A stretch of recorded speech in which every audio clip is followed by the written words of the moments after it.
So part do you good think? to have you here. Like I can't, like you have not changed from the minute I met you years and years ago at Diane Vale's women's conference. It's how you and I originally Yeah. met. I'm not And sure I there's was like 18. What? Maybe? I don't yeah. know. But there's a 19. spark, and I remember going, that girl's really cool. Like I want to talk to her. And then I got your CD, and then we just kind of went from there. But yeah, thank you for Thank being you. here today. Like, Oh yeah, no, yeah. it's my pleasure, and I'm glad that we get to do this Mhm. and many things. So I was just doing a quick little re-edit on the Mama Caregiver to submit it to for the To article. I know it's amazing. Yeah. We're connected, and now Yeah. we'll just go. So I'm going to start off by asking you, what does authenticity mean to you?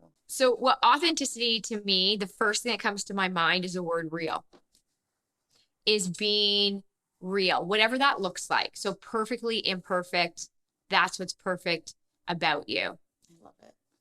That's authenticity to me. Love it. So do you feel you've always been authentic, or has authenticity changed as you have evolved in your own life? Oh, it's evolved. Yeah. Are you joking me right now? And as a preteen and a teen, I had the fear of not being liked. Like, you know how some people are like, oh, my fear is snakes and sharks. And mine would be like, mine's not being liked or not fitting in. And I think what happens is you start to realize that being authentic is well, for me anyway, was an evolution. It was an evolution for me to find out myself, belonging to myself. Mm-hmm. So it wasn't about fitting in with other people. It was about belonging in it, but it had to start right here. So I had to really look at, so who do I want to be as a person, regardless of whether people like me or not? Because I don't want to be a chameleon that's just changing things up, just because I want to be liked by you. And then, oh, I'm going to switch it up because I want to be liked by you. And I'm going to switch it up because I want to be liked by you, because then I don't even know myself at the end of the day. It's so nice to hear you say that, because sometimes we get into our own heads a lot and we're like, are we the only one feeling this? And this is what this whole Yeah. podcast show is about, is that we are way more connected and the same than we want to even admit. And we're all kind of meandering through life trying to get to that same place. But it brings a sense of peace when you realize, oh my God, I was like that at your age too. And wait till you get to my age, girl, because it's just, you don't care anymore. Mm-hmm. Well, you care, but it's a different, like as you go through life, I think it just authenticity keeps changing. So I like I came up with this motto. This was going back a while ago when I was really wanting to tell myself, okay, what do I want to live into? And it was bold and daring, respectfully not caring. ooh, I like that. So it's like I'm still respectfully not over caring to the point where I lose myself because I'm caring so much about what you think of me that I'm not being true and authentic to who I am. And embracing the uniqueness, because then you start to lose that shine that you had. 100%. 100%. So this leads me into the next thing I want to ask you. If I was to say to you, what has been the most raw moment in your life, where would that lead you? Oh my goodness. Well, now my brain is just like going so many different directions. Raw moments in life. I think the first thing that comes up for me is grief. And so that would be going back to my dad's death. So I was about 21 years old. And just that moment where you realize someone you really love and really care about that you don't want to lose physically, Mhm. that's not up to you. And so and then all the emotions that come with that and the roller coaster ride of the experience, that would have to be one of the moments. Beautiful. Were you close to your father? Well, interesting. We had a very, very close relationship, I would say, and not because it was easy. So I think when you answer, yes, we had a close, you're picturing like you guys hung out all the time and saw eye to eye. No, my dad did not. My dad and I had lots of moments. When my parents divorced, he basically forgot how to use the phone or or plan to get together. Or plan to get together. It wasn't one of those, every other weekend situations. It was, I had to call him and say, Dad, you want to get together? And so there was that a lot of ups and downs in our relationship. I remember my mom used to always say to me, though, she'd say, Sarah, your dad loves you. He's on his own journey. And that kept me whole, as opposed to like, oh, look at your dad. Like, see, that's not why I'm with him because look at what she would always say, he's on his own journey, but he still loves and cares about you. Because I think as a young person, you can interpret that as, well, is something wrong with me? Am I not enough? You're not calling me. Am I not lovable? And I did have moments of that. Right. Hence why my mom got me into so many leadership confident courses at the age of 11. Probably why I do what I do now. So we ended up developing this relationship, and it's not because he changed. It's because how I saw him change. It's all perception, right? Absolutely. So I started to actually accept him for who he was and who he was not. And I learned from him how I wanted to be and how I did not want to be. And that's also helped me as a parent. Yeah, because you've got a little guy, right? Yeah, he's 10. Not so little, 10. Yeah. But yeah, the joy of your life. Oh, he is, and he's hilarious. You know what? This is something my dad did teach me, humor. Humor is healing. And my dad would always laugh and we'd make up skits. So when all else failed, when our morals and values weren't connected and we'd butt heads, I would go back to humor because that was our common ground. He made Saturday Night Live look boring because that's how funny he was. Like his brain was constantly, which I feel like I'm a constant sitcom in my brain too. Like I'm just like, oh, how can this be funny? And so, yes, my son has that humor. Yeah, I've seen some videos of him, and it's adorable. But Yeah. see, do you agree that sometimes people say humor is actually masking, like you're using humor to really get out the truth of what you're really feeling when you joke around? Like, do you feel that or you don't overthink it?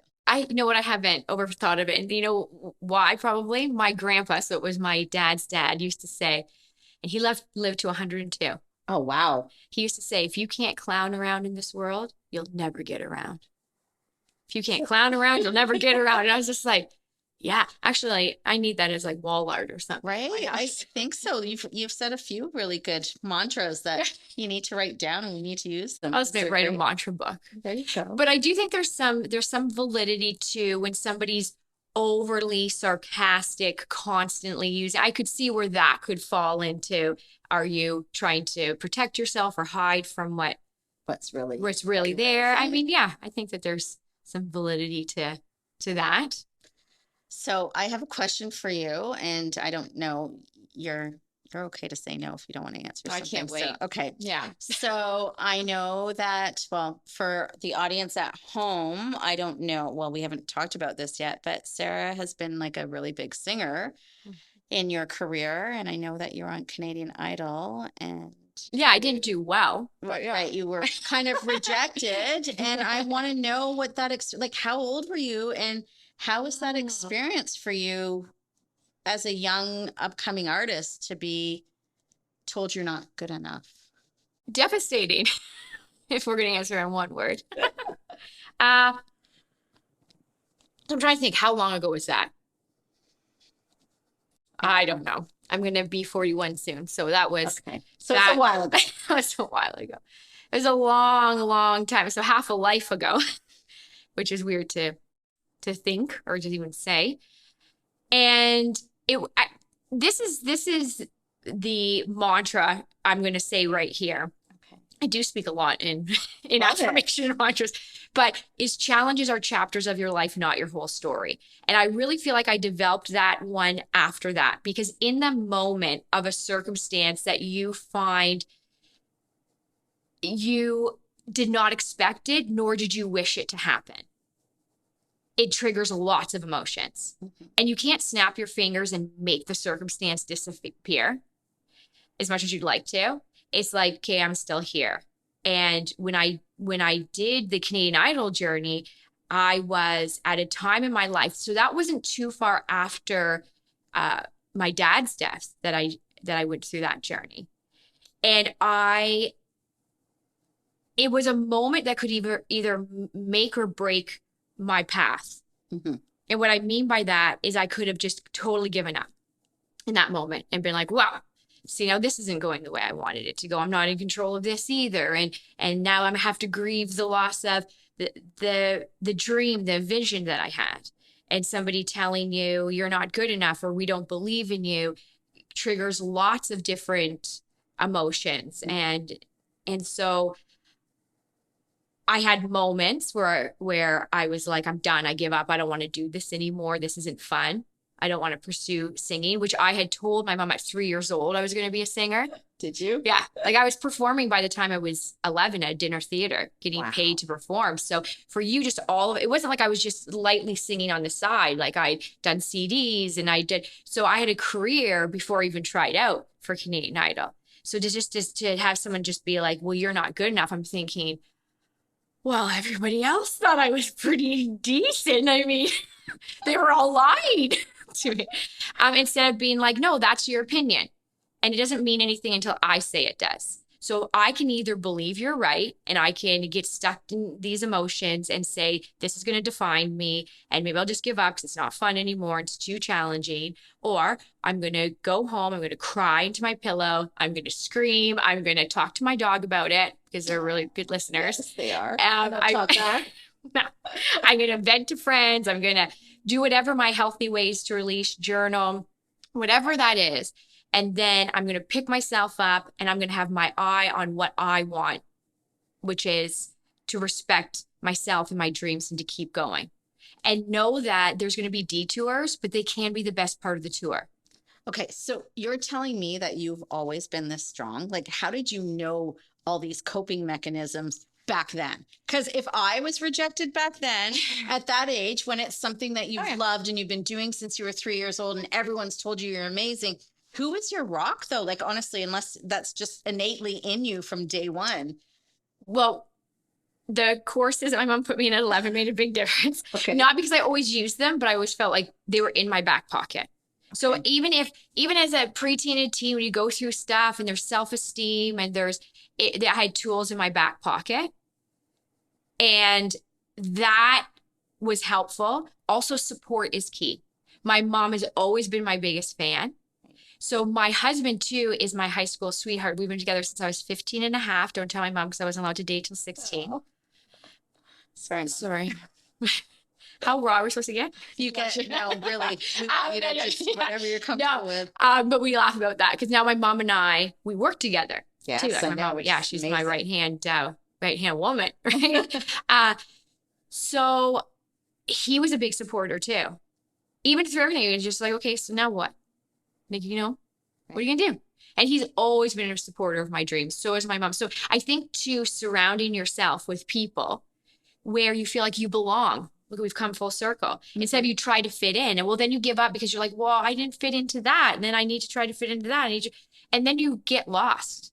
Your GPS is all over the wonky. Map, right? So, wow. Okay, so I'm going to put you on the spot. Can you sing us a song, like one of your own songs? I don't know any. Just kidding. No, just trying to think. The first thing that pops into my mind is just this one line, which is 4 a.m. Why are my eyes still open? And I wrote that song because I don't know about you or everybody watching or listening, but 4 a.m. in the middle of the night, if I wake up, it's because I'm worried about something, I'm overthinking something, or there's an emotion or a conversation that didn't go well. Boom, I'm up. And so I can't do the whole song because I always get stuck on that one line unless I have my music going. Wait, do we have a band here? Where's the band? No, we don't have a band, but I'm sure, like, I just want everyone to hear your beautiful voice because they won't say you're not good enough. Yeah. No, we should do like a little, we should do a little, like, what would it be? Like cafe, coffee, raw. 100% we can do You can do that. It'll be fun. Okay, next question. If you could put every single person you have ever met in your whole life, dead or alive, in one room, and you could only look for one person, you could only go to one person, who would it be and why? This is a powerful question. It's bringing on the emotions. I'm going to say my dad because it's been so long. And what would you say?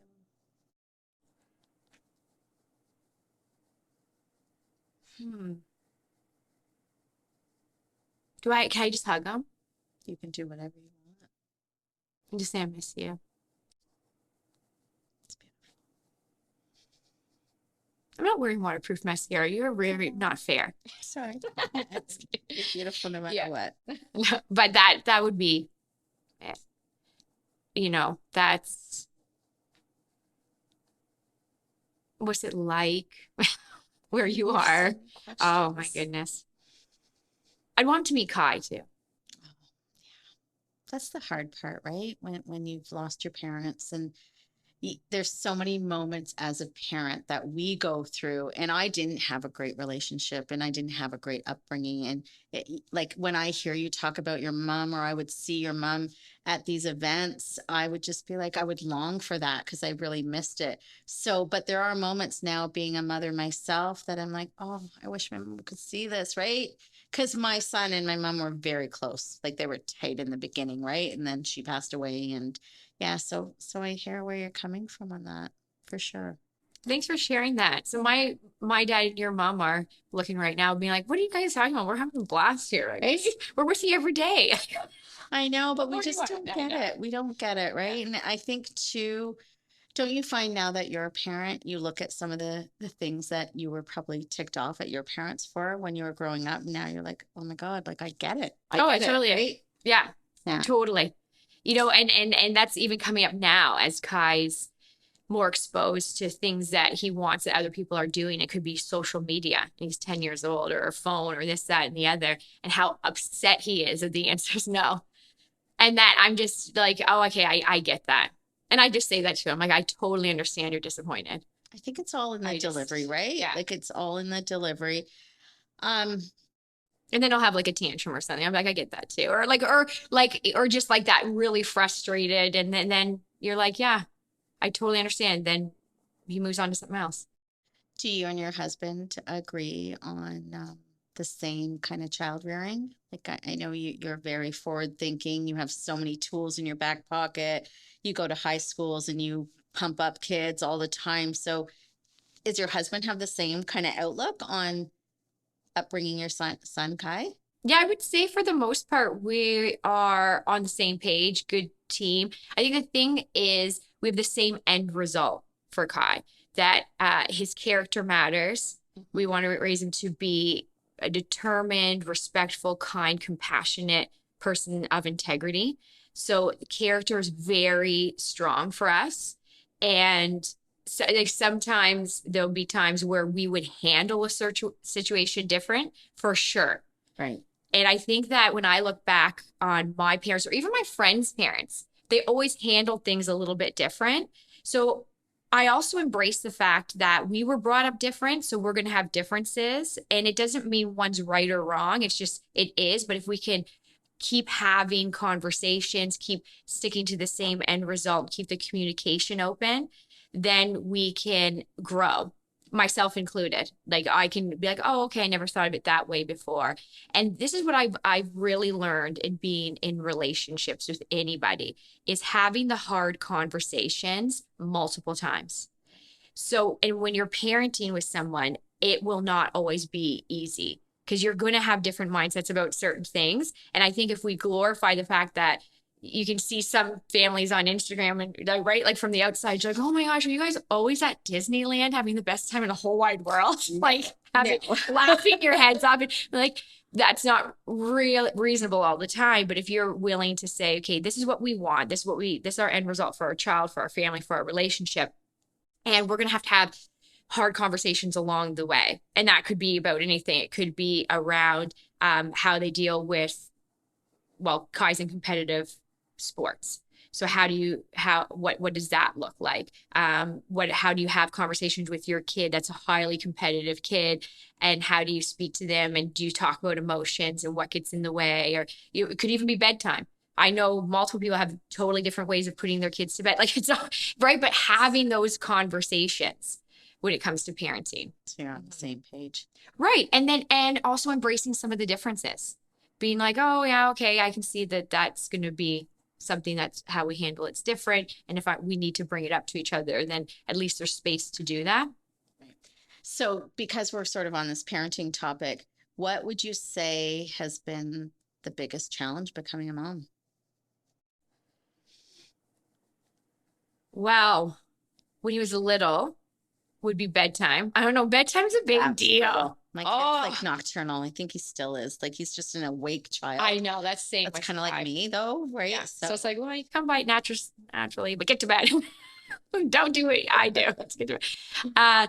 I would have to say too, also, being an entrepreneur and my husband's schedule, and he was an entrepreneur at the time, restaurateur. Then the how do you want to call it balance? Because I feel like balance means everything has its own like balancing space, and I don't think I think it has to be a harmony. okay. And I remember somebody comparing it to music, which was great for me. They're like, does the drums get the same amount of time as the bass guitar, get the same amount of space as the uh, flute, like whatever the instrument is? No, but you make the amount of time you get quality. Because it's not about balance. It's a song, it's never about balance. You're not like, hey, well, is everything balanced? You got the same amount of notes. No, it's about right. And that's even so even in teams, you're not always gonna but make it quality, make it harmony, make it harmonious. And I think that really stuck with me. It was like, yeah, it's not about trying to balance out everything because then you feel like you're on an uphill losing battle. But if we can find a harmony in it. And again, reevaluating, well, what does that look like? So I was fortunate since my mom works with me. When I was doing presentations, I was doing it before I did corporate. Like now I do students, educators, parents, and corporate. But before I was just focusing on the schools, I could bring Kai with me. Literally went back to work. He's 8 years old, but it was perfect. I mean, 8 weeks old, 8 years. Can you imagine? I wouldn't be able to just, I got to get out and about. Every day I was taking Kai, even like a coffee shop. I'm like, I need to be around people. Right. Let's have a coffee here in your little car seat crying your head off or whatever.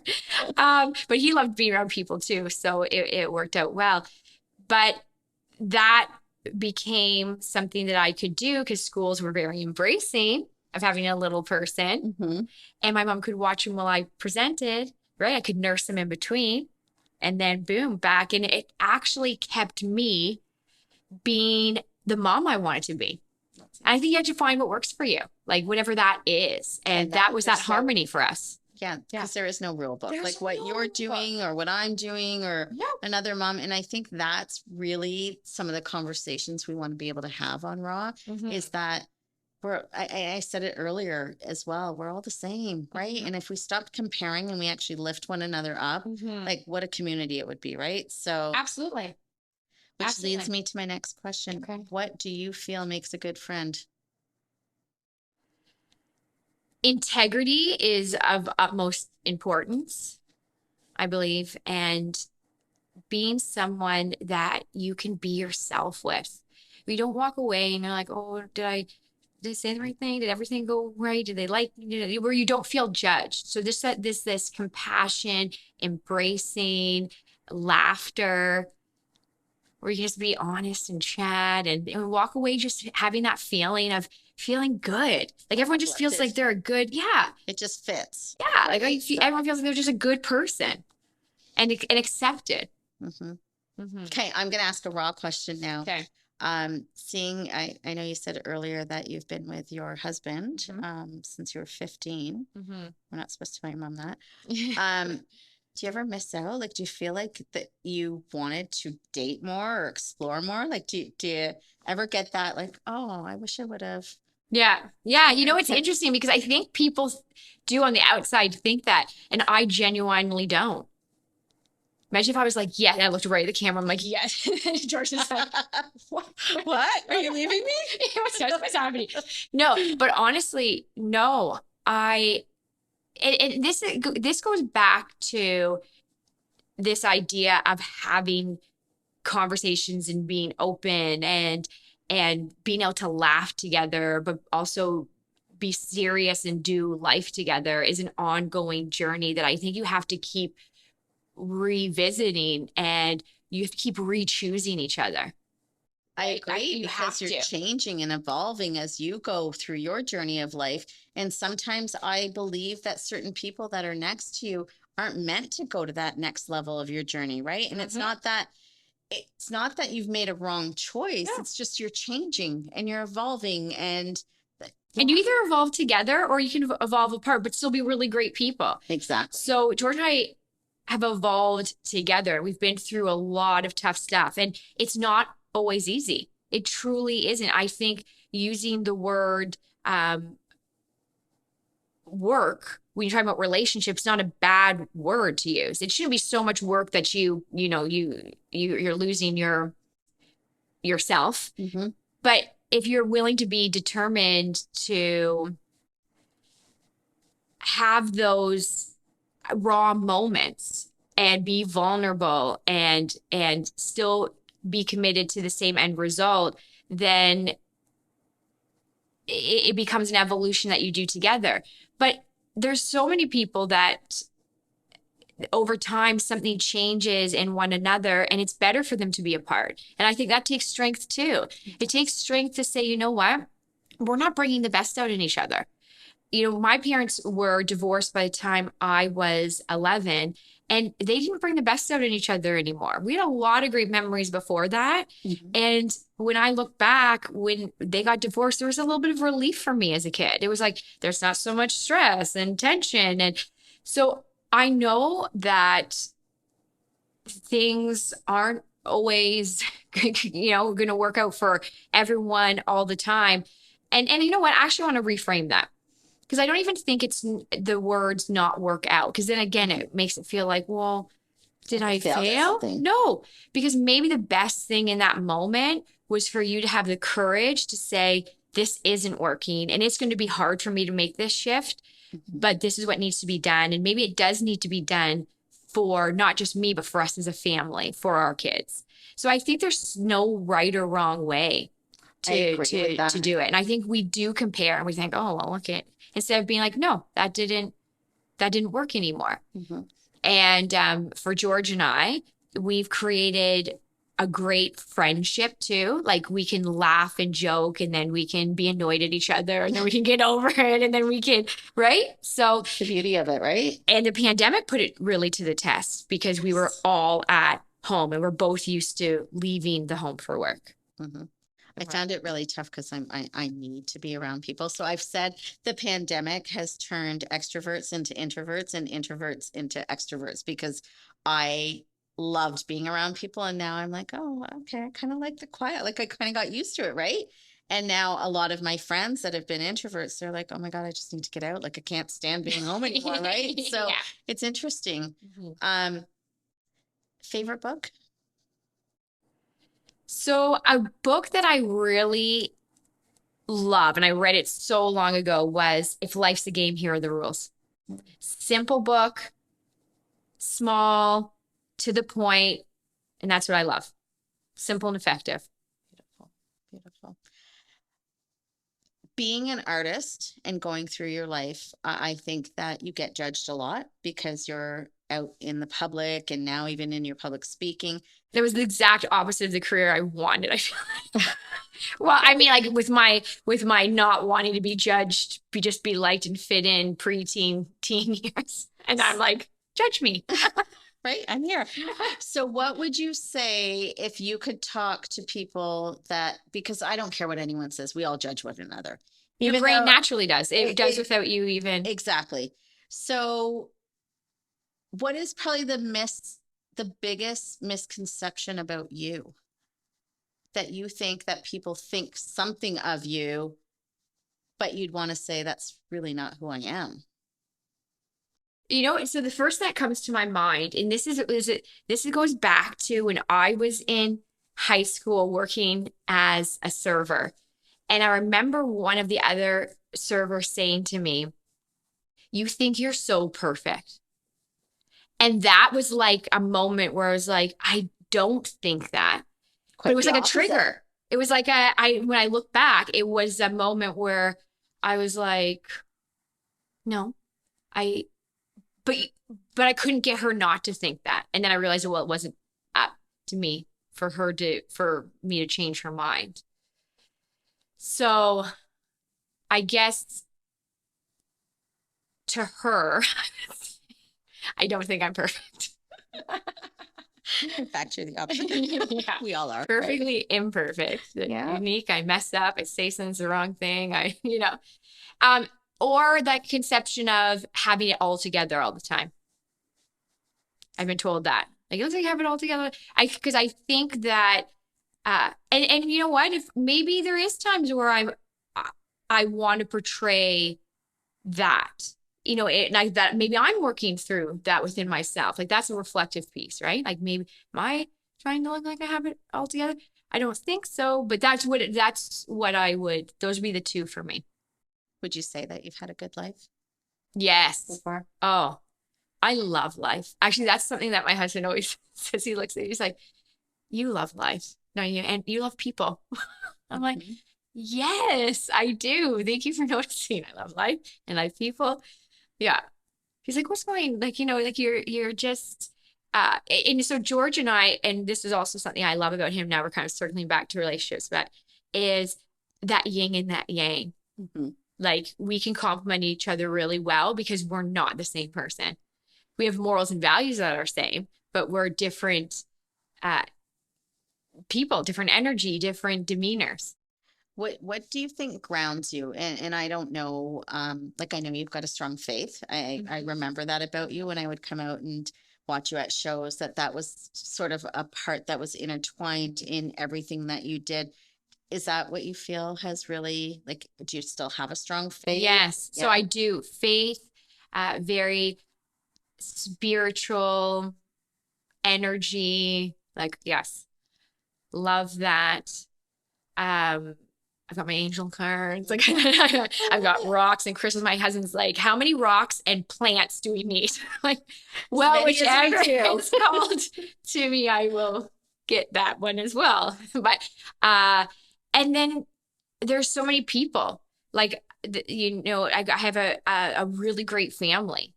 I have a really great brother and sister, and great in-laws, and great. Again, I go back to my mom and George. Like, they've just been there. I also find what grounds me right now too is Kai, because, and not that he even knows this, but he became something else for me to focus on other than my passion of what I do, my work, my commitment. Mm-hmm. And I could do that all the time because I just love it, because I believe in it. I believe in giving to people and sharing even stories like you're doing, and mindsets and strategies, and I could get really wrapped up in that being really the center of focus. But then when Kai came along, it was a way to add harmony to that focus, and to say now with him being in competitive sports, it's like on the weekends, not working. Yes, which is right. Again, the balance. Yeah. So I have in closing, last question for you. If there's one thing that you've really wanted to do in your life, like, what's holding you back from doing it? And what is it? Like, is there a burning desire of something you really want to do or wanted to do? First thing that pops into my mind. So I'm just going to first things, more traveling. So I don't know exactly what that all looks like, but more exotic places, traveling. I feel like the pandemic over the last, 3 years, held that back. But that's the first thing that pops into my mind. Because I do feel like I have explored lots of different things that I've been interested in my life, from music, speaking, writing, and I keep evolving with that. But then also taking that to more places in the world and exploring that. It's beautiful. Thank you for being here, Sara. Let's get